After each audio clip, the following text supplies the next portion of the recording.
बिस्मिल्लाहिर्रहमानिर्रहीम। अल्लाह के नाम से शुरू जो बड़ा मेहरबान और नहायत रहम फरमाने वाला। मेरे सामाईन अस्सलामु अलैकुम वरहमतुल्लाहि वबरकातुहू। मैं अल्लाह के फजल और करम के साथ आज की नई वीडियो लेकर हाजिर हुआ हूँ। मुझे उम्मीद है कि आप सब खैर व आफियत से होंगे। सामाईन, हमारी आज की वीडियो सूरह इखलास का सवाब इसके हवाला से है, ज़रूर समाअत फरमा लें। सामाईन, हमारी वीडियो को शुरू करने से पहले छोटी सी गुजारिश है, अगर आप हमारे इस चैनल पर नए हैं तो हमारे इस चैनल को सब्सक्राइब कर दें, लाइक भी कर दें और साथ जो बेल का बटन है उसको ऑल पर प्रेस कर दें।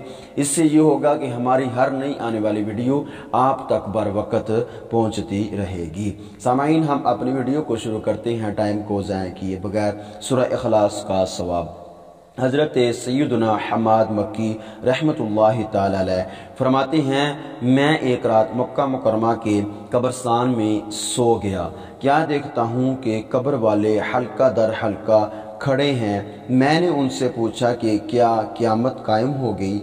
उन्होंने कहा कि क़यामत कायम नहीं हुई। बात दरअसल ये है कि एक मुसलमान भाई ने सूरह इखलास पढ़कर हमको इसाले सवाब किया, तो वो सवाब हम एक साल से तकसीम कर रहे हैं। सबक़त रहमती अला ग़ज़बी, तूने जब से सुना दिया या रब, आसरा हम गुनहगारों का और मजबूत हो गया या रब।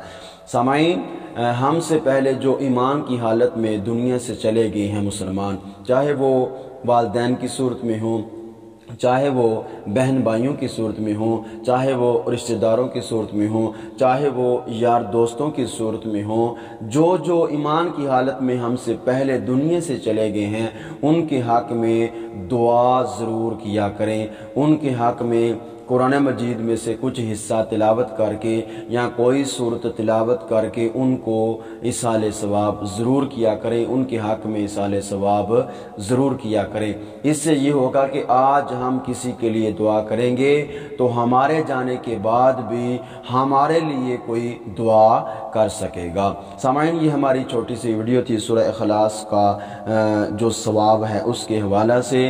अगर अच्छी लगी हो तो हमारे इस चैनल को जाते जाते लाइक कर दें, सब्सक्राइब भी कर दें और एक अच्छा सा कमेंट दे दें। अपना बहुत सारा ख्याल रखिए। वस्सलाम रहमतुल्लाहि व बरकातुहू।